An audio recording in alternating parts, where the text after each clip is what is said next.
YouTube.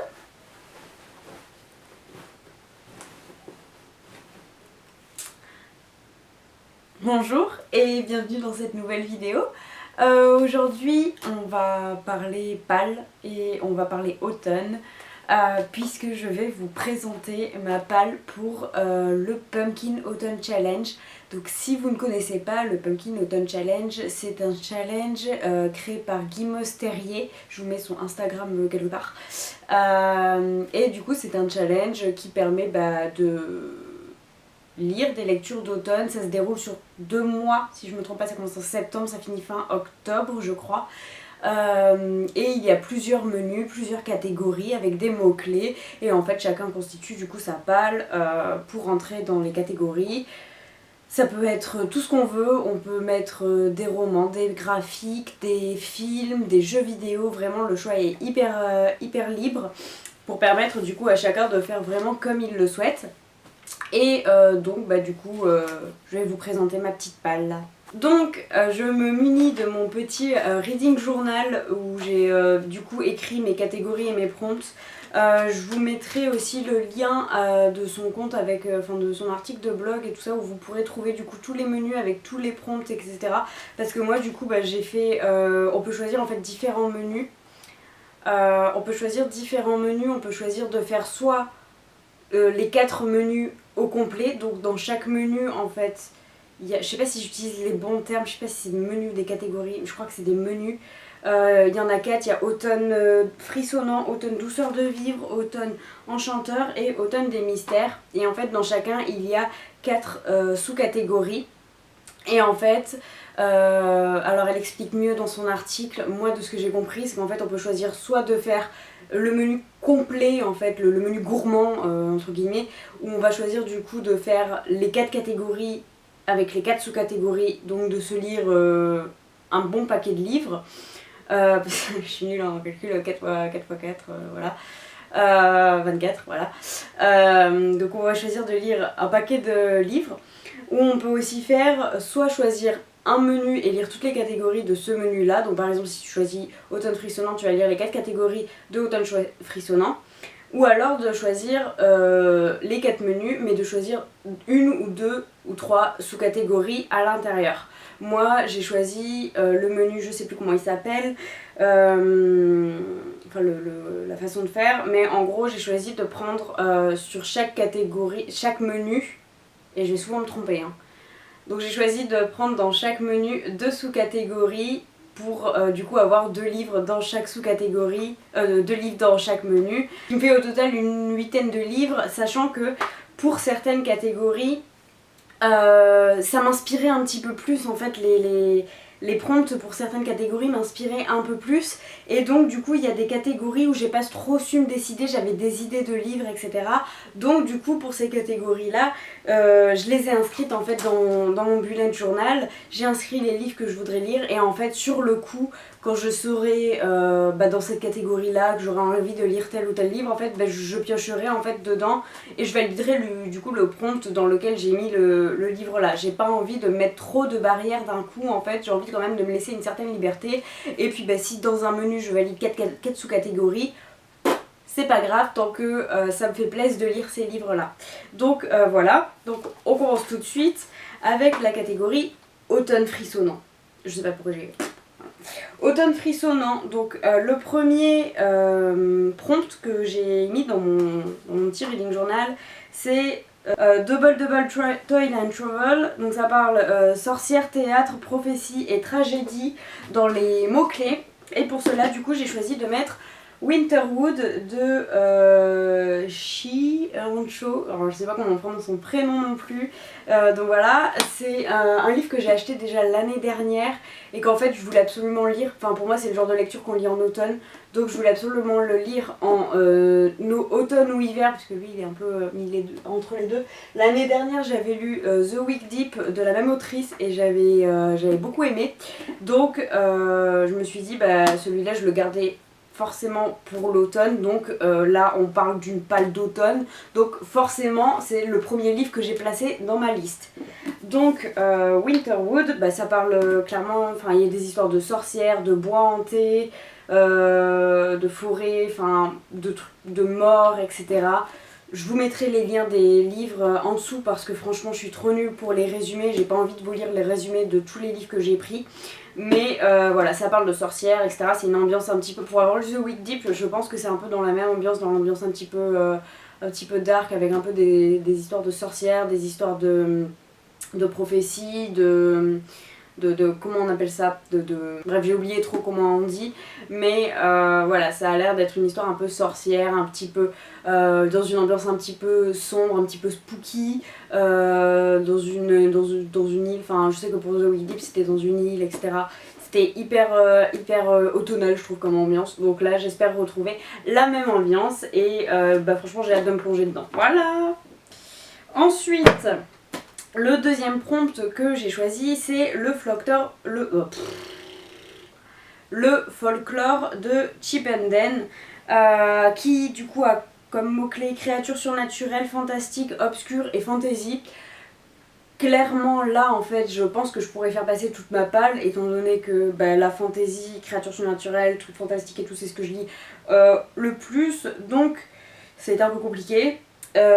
Pour celui-ci du coup j'ai pareil choisi une lecture que j'ai depuis un moment et que je voulais lire en automne et du coup je gardais pour l'automne. Il s'agit de La 9e maison de Leigh Bardugo. Clairement bah, je l'avais acheté à sa sortie donc l'année dernière je crois. Il est très très beau, j'ai beaucoup galéré à le trouver, voilà. J'ai beaucoup galéré à le trouver dans cette édition là, enfin dans cette en relié comme ça. Et je l'ai mis dans cette catégorie parce qu'il me semble que dedans ça parle un peu, il y a des histoires un peu de fantômes, de magie, il y a des histoires de pouvoir, etc., etc. En tout cas c'est une ambiance un petit peu sombre, donc pour moi ça peut rentrer je pense dans les mots-clés, d'autant plus que dans les mots-clés on a obscur, on a créatures surnaturelles, etc. Donc si vraiment il y a des fantômes, bah oui il y a écrit fantôme en gros sur le livre, donc oui voilà. Donc il y a des fantômes, pour moi l'ambiance est un peu Dark Academia, donc du coup ça rentre dans fantômes et obscur, etc. Donc voilà, et puis si j'ai pas envie de lire celui-là, bah, je pense que je mettrai Le Prince Cruel qui pourrait aussi passer dans cette catégorie là. Pour les deux autres prompts du coup de Automne Frissonnant, bah, je les ai pas écrits, ils devaient pas m'inspirer, je crois qu'il y en a un qui était... Quoique non, je sais même plus ce qu'il y avait, donc je vous mettrai les trucs, si vous voulez voir ce qu'il y avait d'autre comme prompt, je vous laisse les liens juste en dessous. Donc ça, bah, du coup ça me fait 2 petits livres pour Automne Frissonnant. On passe maintenant à Automne Douceur de Vivre. Je sais pas pourquoi je dis ça comme ça. Donc pour la catégorie Automne Douceur de Vivre, c'est celle pour laquelle je me suis un petit peu lâchée, où j'ai donc écrit les 4 prompts parce que j'étais très inspirée pour cette catégorie là. Donc c'est parti pour cette catégorie. En premier pour la catégorie, le prompt hein, on va dire parce que je sais jamais comment ça s'appelle. Pour le prompt It's just a bunch of hocus pocus, donc il doit parler de Halloween et ou automne. J'ai choisi d'y mettre Coraline de Neil Gaiman. Il est trop beau, c'est l'édition luxe reliée, voilà, il est hyper beau, j'aime trop. Donc j'ai décidé de mettre ce livre là qui du coup est un roman un peu jeunesse, c'est l'édition illustrée donc il y a des très belles illustrations dedans, franchement je suis juste fan de ce livre, je vous mettrai, voilà. Donc il est hyper beau et clairement j'ai mis ce livre là parce que pour moi c'est une sorte de classique un petit peu de Halloween puisque l'ambiance est un petit peu spooky, enfin il y a des histoires dans un monde fantastique, enfin voilà, pour moi c'est une histoire typique d'Halloween, donc j'avais envie de le lire, donc pour moi il passe bien dans cette catégorie là, voilà. Sachant que aussi du coup dans cette catégorie là je me suis aussi dit que je pouvais mettre Pumpkinheads de Rainbow Rowell qui est un roman graphique et que clairement ça parle de la saison de l'automne puisque c'est c'est des ados qui font la saison de ramassage de citrouilles là, enfin je sais pas comment ça s'appelle, mais voilà, ils ramassent des citrouilles, ils leur rajoutent des trucs, enfin voilà. Ça a l'air hyper cool et c'est sur ma wishlist depuis un petit moment, donc je me dis à la limite je peux peut-être lire celui-ci, surtout que c'est un roman graphique donc il est pas très long, donc voilà, je sais pas encore lequel je choisirai et je choisirai peut-être les deux en fait, voilà. Pour le second, c'est Hey Jui, tu ne trouves pas que ça soit drôlement bon le Guachi Boche Panja? Voilà, je suis incapable de prononcer ce mot, mais c'est pas grave. Qui doit parler du coup de parcours initiatique, jeunesse, famille et ou nourriture.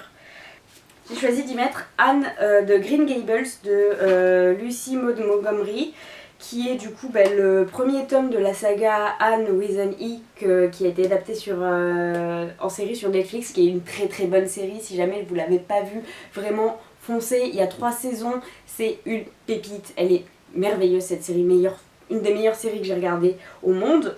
J'exagère un petit peu, mais franchement vraiment meilleure série, je vous conseille de ouf de la regarder. Et du coup j'avais acheté ce premier tome qui est juste magnifique. Et pour moi il rentre complètement dans cette catégorie puisque ça parle du coup de Anne qui est du coup une jeune fille, donc on rentre dans l'ambiance jeunesse, elle a des copains et tout ça dans l'école qui ont son âge, donc je sais plus quel âge ils ont. On rentre aussi dans la catégorie famille puisque c'est une belle histoire de famille, en tout cas pour avoir vu la série il y a de beaux moments familiaux, il y a toute la construction de la notion de famille en fait. Enfin pour moi il rentrait vraiment dans cette catégorie là. Il est dans ma palle depuis un petit moment et j'ai vraiment hyper envie de le lire, d'autant plus que le tome 3 vient de sortir et la couverture est juste splendide. Donc, du coup j'ai vraiment hâte de lire le premier tome pour pouvoir m'acheter le 2 et le 3 ensuite parce que vraiment genre ils sont trop beaux. Ensuite pour le troisième prompt que j'ai mis dans ce menu là, il s'agit de Il suffit de rallumer la lumière, feel good, santé mentale, émotion. Et là, alors là j'ai un peu joué vraiment avec les mots puisque j'avais pas hyper envie, enfin en fait pour moi les livres feel good etc c'est plus des romans que je vais lire en été, c'est vraiment des lectures que je lis majoritairement en été, les romans un peu contemporains, un peu feel good etc. J'aime pas trop les lire dans une autre saison ou alors j'en lis un mais pas beaucoup et j'avais pas envie de me forcer, vraiment si j'ai envie d'en lire un j'en lis un, mais j'ai pas envie de me forcer à en lire un parce qu'il faut que ça rentre dans la catégorie. Donc pour cette catégorie là j'ai choisi d'y mettre Sonata, le tome, la suite en fait des aventures de Lou par Julien Nil qui est sorti du coup en fin d'année dernière, fin 2020 il me semble.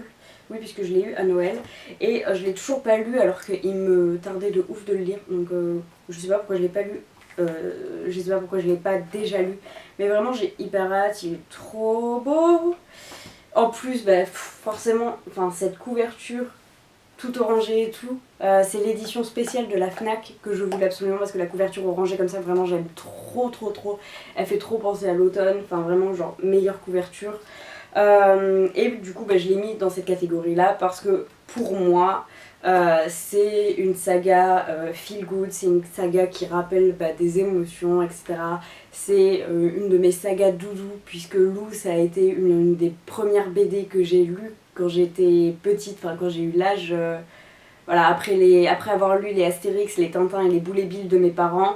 La première bande dessinée que j'ai lue pour moi de mon plein gré, que j'ai découvert moi-même de mon âge, c'était la saga des loups et c'est vraiment des BD qui m'ont accompagnée pendant toute mon adolescence. J'ai l'impression d'avoir grandi avec Lou, donc pour moi c'est vraiment la saga feel good et qui me rappelle des émotions etc.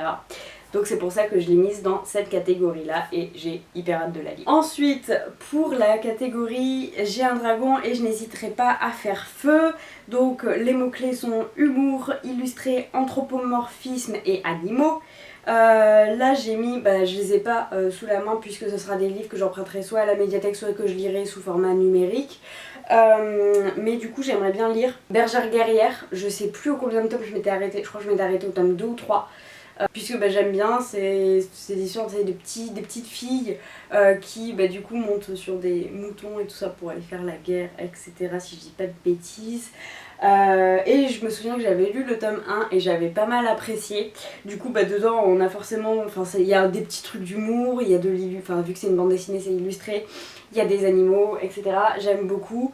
Et voilà, autrement, si j'arrive pas à trouver Bergère Guerrière ou que j'ai pas envie de le lire, je me suis dit qu'au final je pourrais mettre n'importe quel BD ou n'importe quel manga qui me tenterait, étant donné que j'ai toute une petite palle de mangas qui m'attendent derrière moi.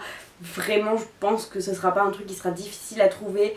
Au pire, je me dis je pourrais toujours mettre un petit tome de l'Atelier des Sorciers puisque je suis pas à jour dans cette saga là.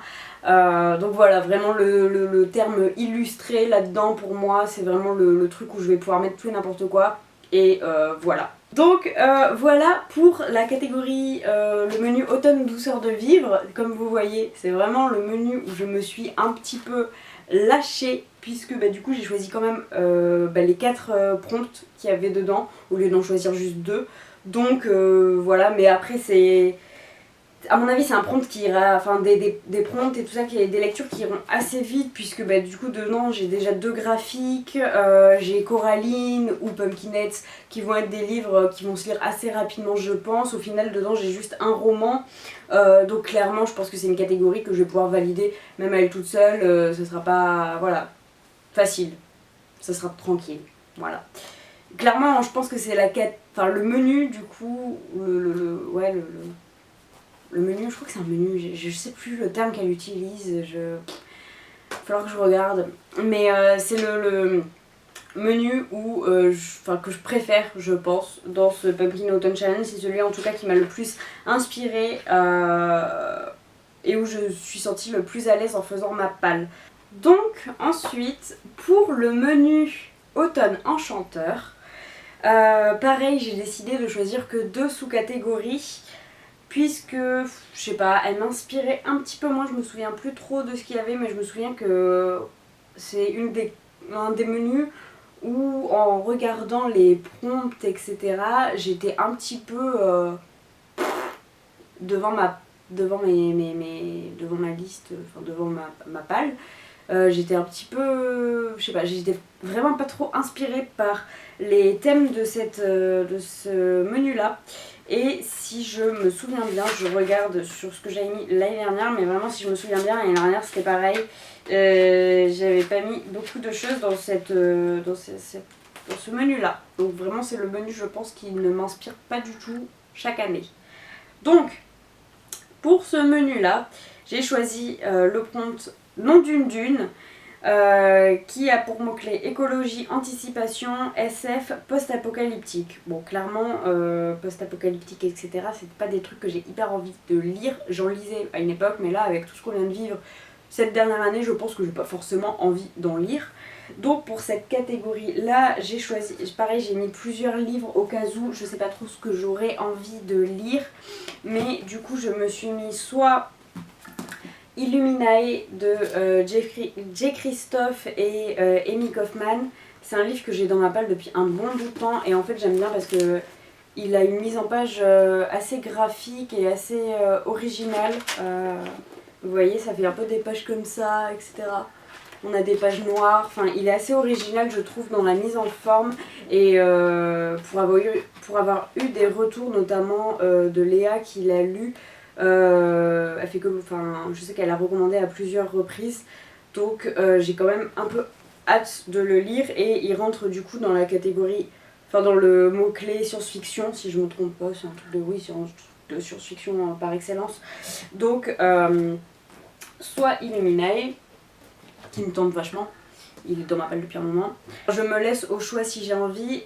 Journal de guerre écologique de Hugo Clément, donc c'est son livre qui est sorti il y a pas longtemps, qui du coup parle de tout plein d'aspects écologiques, environnementaux, et il est quand même assez court, vous voyez. Donc je me dis, ça peut être, c'est une lecture du coup qui change un petit peu des romans, puisque là on est sur quelque chose du coup un peu plus, pas témoignage, mais vraiment plus dans le concret, etc. Retour d'expérience si je puis dire. Et bah du coup c'est une lecture qui est un petit peu différente et je me dis pourquoi pas tenter des choses plus différentes et mais qui instruisent en même temps. Ensuite je me suis mis comme prompt, je me suis mis princesse qui a comme mot-clé LGBTQIA+, inclusivité et féminisme. Là pareil, je me suis mis vraiment pas mal de livres dedans parce que la catégorie m'inspirait un petit peu dans le thème. Du coup, pour princesse, je me suis mis les livres, donc j'ai mis soit j'aimerais bien lire Peau d'homme de Hubert et Zanzim, je sais pas comment on dit le nom du monsieur, qui est vraiment un très très beau roman graphique. J'ai laissé le bandeau mais bon c'est pas grave. Qui est un très très beau roman graphique. Je l'avais acheté en fin d'année dernière sur recommandation de collègues avec qui j'avais travaillé, qui m'en avaient vendu des mérites de ouf. Et vraiment il me tente vraiment beaucoup. De toute façon la couverture elle est magnifique déjà, rien que ça. Et là on va parler du coup de féminisme puisque c'est une histoire de femmes qui ont dans leur possession en fait une peau d'homme qui se transmet de famille en famille si je me souviens bien.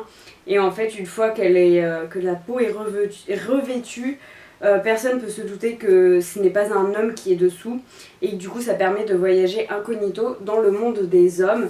Donc bah, du coup on est un peu vraiment dans le thème du féminisme et ça a l'air hyper bien. Vraiment j'en ai vu que des bons avis de cette BD. Donc j'ai vraiment hyper envie de la lire. Donc je me dis elle rentre parfaitement là-dedans. Et je me suis dit aussi, donc forcément j'aimerais bien lire aussi le tome 4 de Heartstopper, que je n'ai pas en physique mais que du coup je lirai en numérique parce que chaque fois je l'ai mis en numérique. Mais vraiment Heartstopper c'est vraiment le truc que genre si j'ai pas envie de... Voilà je pense que je dirais ça, c'est vraiment la BD, enfin le graphique tout doudou, tout cosy à lire je trouve. Donc je me suis aussi mis la maison machin de la mer céruléenne, The House of the Cerulean Sea, voilà. La maison au milieu de la mer céruléenne, donc de T.J. Klune, je sais pas comment on prononce le nom du monsieur, mais qui est du coup un des romans publiés récemment chez Deux Sexus, qui me fait vraiment hyper envie parce que j'ai passé l'été à le mettre dans ma palle et à chaque fois à pas le choisir. Mais voilà, c'est vraiment un roman qui me fait envie et il me semble que dedans on a le thème de l'inclusivité qui rentre dans ce roman. En tout cas il me semble que certaines personnes dont j'ai vu les pales l'ont mis à l'intérieur, donc je me dis pourquoi pas, si vraiment j'ai envie de lire ce roman je pourrais le mettre là-dedans. Enfin bref, dans tous les cas j'ai très envie de le lire. Mais voilà, vraiment je me suis laissé un choix de taré pour cette catégorie. Je sais même plus ce que je vais lire dedans, mais j'ai du choix. Puis en même temps ça peut vous donner des idées si jamais vous voulez. Pour la catégorie automne des mystères, là c'est pareil, j'ai choisi les 4 prompts en fait du menu. Donc pour le premier, qui s'appelle Le Destin perdu, on a comme mot-clé temps, horloge historique ou steampunk. Je me suis mis, alors là j'ai un petit peu de mal parce que historique, horloge, etc. ça m'inspirait pas grand chose. Mais je me suis dit que j'allais mettre Adi Larue, puisque bah, du coup dedans on a un peu une notion de temps. Ensuite pour les ruines de l'Atlantique, donc contes, morales, philosophiques, mythes et légendes, ici donc plusieurs possibilités toujours. Je me suis dit que je pourrais mettre soit, je sais plus où je l'ai mis, mais je me suis dit que je pourrais mettre soit Circé de Madeline Miller, puisque il s'agit d'histoires mythologiques. Mais je me suis surtout dit que ça serait une bonne occasion de continuer les sagas que j'ai entamées mais jamais continuées. Donc je me suis dit que pourquoi pas mettre le tome 2 de Percy Jackson, puisque bah, du coup on reste dans le thème de la mythologie, des légendes, etc. Vu qu'on est sur une réécriture de la mythologie. Donc pourquoi pas? Voilà. Sinon, il y a aussi la Duperie de Guenièvre qui pourrait peut-être passer, puisque on est en plein dans la légende arthurienne, donc ça pourrait le faire aussi. Donc franchement je verrai ce que je préfère entre les deux, mais je me dis que quand même Percy Jackson, ça fait déjà depuis le début de l'été en fait que je le mets dans ma palle et que je ne le lis pas. Alors que pourtant j'avais quand même bien kiffé le tome 1, donc je me dis ça serait le moment, d'autant plus qu'ils sont pas très épais. Donc je me dis pourquoi pas. Voilà. Nous avons la catégorie En avant Yvette Tempête.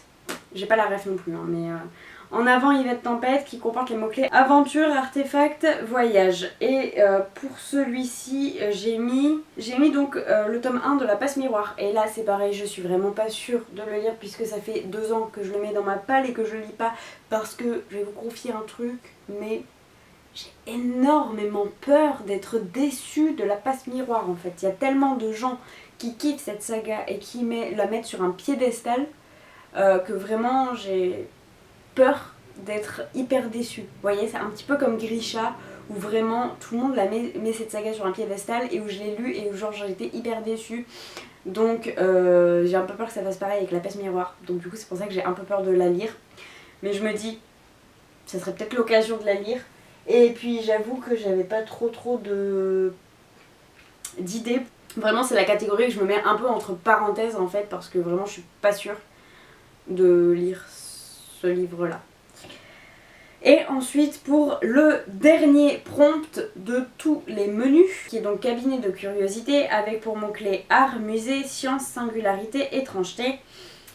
Pareil là je me suis laissé le choix de 2 livres qui pour moi, encore une fois c'est pour moi, ils rentrent dans cette... ils peuvent rentrer dans ces mots-clés. Il s'agit de... Donc il s'agit dans un premier temps soit du jeu de la dame de Walter Tevis qui est un livre... franchement j'ai j'ai kiffé la saga, mais enfin la série, j'ai adoré la série. Vraiment c'est une des meilleures séries aussi que j'ai vues je pense. Rien que, enfin l'histoire est dingue, les émotions que Anya Taylor-Joy transmet, enfin genre vraiment elle a un jeu incroyable je trouve. La scénographie de l'image est magnifique, vraiment les couleurs, les jeux de texture avec les costumes, les lieux, tout. Enfin franchement elle est vraiment, autant visuellement que scénaristiquement, elle est merveilleuse cette série. Vraiment c'est un coup de cœur, je pense que c'est ma série coup de cœur de 2020. Une pépite. Et du coup quand le livre est sorti forcément je me suis empressée de l'acheter et j'ai toujours pas lu. Mais j'ai hyper hâte de le lire, il a l'air génial et je me dis je vais peut-être lire le livre et ensuite recommencer la série. Mais voilà ce que je me suis mis pour cabinet de curiosité. Pour moi il peut rentrer dedans puisqu'il peut rentrer dans la catégorie art. Pour moi, étant donné que elle joue aux échecs, pour moi les échecs c'est quand même une forme d'art. Alors c'est un jeu de plateau, mais vraiment la façon avec laquelle elle joue, etc. Pour moi ça relève presque de l'art en fait, parce que c'est tellement beau, etc. que pour moi ça passe dedans en fait. Et ça peut passer aussi dans la catégorie singularité aussi, puisque la façon avec laquelle Beth Harmon joue des échecs, vraiment c'est sa propre singularité en fait. C'est vraiment la chose qui la rend si douée dans ce qu'elle fait en fait. Enfin, bref, pour moi ce livre peut totalement rentrer dans cette catégorie là. Mais encore une fois ce n'est que mon avis et mon interprétation des mots-clés. Mais je me suis mis soit ce livre là, ou autrement deuxième choix je me suis mis Daisy Jones and the Six de Taylor Jenkins Reid. Qui pour moi peut passer totalement dans cette catégorie là, puisqu'il s'agit de l'histoire d'un groupe de rock mythique, fictif, mais il s'agit du coup de l'histoire d'un groupe de rock. Donc pour moi forcément on est dans le thème musical, donc la musique pour moi c'est un art, donc ça peut passer dedans hein. Voilà, c'est un livre que j'ai envie de lire aussi, donc il passe dedans, voilà. Ça fait clairement une bonne petite palle. Mais vraiment comme je vous l'ai dit à plusieurs reprises, en fait je me suis vraiment laissé le choix de certains menus où je me suis mis beaucoup plus de livres que dans d'autres menus où j'ai été beaucoup moins inspirée. Je me suis vraiment laissé le choix et une certaine marge de manœuvre, puisque L'année dernière en fait je l'avais vraiment pris d'une façon, je sais pas, j'avais voulu faire trop et j'avais voulu mettre trop de barrières je pense. Ce qui fait qu'au final j'ai pas réussi à le gérer, j'ai vraiment pas réussi à valider des catégories, à valider des prompts. Je crois que sur le tout j'avais validé 2 livres, donc 2 prompts sur les 2 mois, donc c'était vraiment une catastrophe en fait pour l'année dernière. Et du coup je me suis dit que cette année j'allais vraiment l'aborder d'une façon beaucoup plus chill en fait, et pas me mettre la pression en fait sur ce que je valide, sur ce que je lis, etc. Je me dis si j'ai envie de lire un graphique dans cette catégorie là, pourquoi pas en fait, s'il peut rentrer avec les mots-clés, étant donné que les mots-clés pour moi sont quand même assez vastes, hein, parce que quand on a des mots-clés Halloween ou sorcière ou quoi, ça laisse quand même un champ de possible assez ouvert. Alors forcément si on passe sur des mots genre anthropomorphisme et lequel on a aussi un petit peu boudé, anthropomorphisme, archéologie, etc. Là on approche sur des trucs beaucoup plus pointus et là ça va être plus compliqué je pense de trouver des mots. C'est pour ça qu'il y a certains mots clés où vraiment je me suis pas attardée dessus, je me suis dit hop hop hop hop hop hop hop hop, là il y a illustré, ça va très bien aller dans la catégorie. Voilà. Donc je me suis dit vraiment j'ai pas envie de me mettre la pression et j'aborde le challenge en fait comme ça, dans le sens où je me mets pas la pression. J'ai quand même prévu une belle pile mais j'ai mélangé graphique, illustré. Je vais voir en fait ce que je vais pouvoir faire.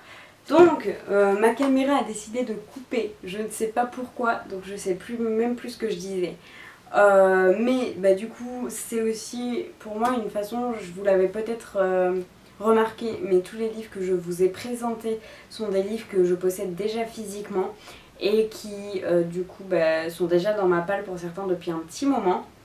Je me suis aussi fixé le challenge du coup en faisant ce challenge là, bah, de prendre uniquement des livres qui était déjà dans ma palle pour un peu la réduire, étant donné qu'elle est quand même assez conséquente. Je me suis dit vraiment il faut que je trouve une façon de la réduire et du coup je me suis dit vas-y, le challenge, enfin le Pumpkin Autumn Challenge, c'est aussi une façon du coup de vider ta palle en même temps, puisqu'il y a quand même pas mal de livres qui ont pu rentrer dans les catégories. Donc bah voilà, ça va aussi me permettre de faire un petit vide un petit peu, j'espère y arriver. Comme je vous l'ai dit au début de la vidéo, on peut aussi compléter sa palle, enfin sa liste, son challenge en gros, avec aussi pas forcément de la lecture mais également des jeux vidéo ou des films ou séries. Donc bon, moi les jeux vidéo j'y joue très peu, donc c'est pas ce que j'ai choisi, mais du coup je me suis aussi fait une petite liste du coup de films et séries qui pourraient aussi bah, du coup être sympa, pas forcément pour rentrer dans le challenge parce que vraiment je préfère le garder en challenge de lecture, mais de séries du coup qui peuvent se regarder en automne et que du coup je me suis fait une petite liste de films et de séries, ça peut peut-être vous donner des idées. Mais en gros pour moi la série incontournable à regarder en automne, c'est forcément l'indétrônable, le seul, l'unique, la série la plus autumn vibes. J'ai nommé Gilmore Girls. Oui, je peux pas passer un automne sans regarder Gilmore Girls. Je sais, ça fait très cliché, mais vraiment cette série c'est genre toute mon âme. Voilà. Si je regarde pas Gilmore Girls au moins une fois par an, je meurs. Donc c'est la série indétrônable pour moi à regarder en automne. Bien sûr, après Gilmore Girls, on regarde Harry Potter en automne. Pour moi, ça va de pair aussi, sous un plaid avec un petit chocolat chaud, des petites guimauves dedans, des trucs à la cannelle si vous aimez ça. Voilà, comment rendre un automne meilleur. Ensuite, je me suis mis aussi le fameux film Hocus Pocus, un incontournable aussi de Halloween.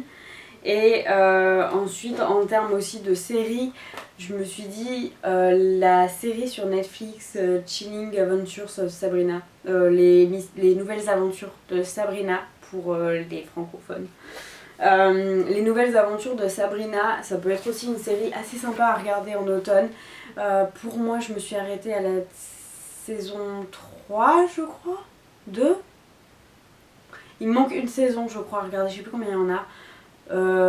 Il me manque la dernière saison à regarder. Je pense que je vais la regarder clairement en automne parce que je l'ai pas regardée depuis. Ça me tentait pas forcément, l'ambiance ne s'y prêtait pas. Donc là je me dis c'est l'automne, l'ambiance s'y prête un peu quand même. Donc voilà, pour moi, elle peut se passer, on peut la regarder en automne. Il y a aussi les fameux Sleepy Hollow, Beetlejuice, Les Noces Funèbres, etc., etc. Les Tim Burton qui, pour moi, peuvent tous passer en automne, puisqu'on est dans une ambiance qui est quand même un petit peu sombre, avec quand même pas mal de fantastique, etc. Donc vraiment, pour moi, ils passent de ouf en automne, et c'est vraiment des films que j'aime regarder en automne, sur un jour pluvieux, sous un plaid. Et j'ai vu aussi ce matin que Margot Liseuse avait fait une liste sur son blog aussi de films à regarder en automne, et je l'ai mise dans mes favoris parce que il y a pas mal de films dedans que j'ai pas vu ou quoi, et il y a des recommandations qui ont l'air sympas, donc je vous mettrai aussi le lien en barre d'infos si vous voulez aller voir.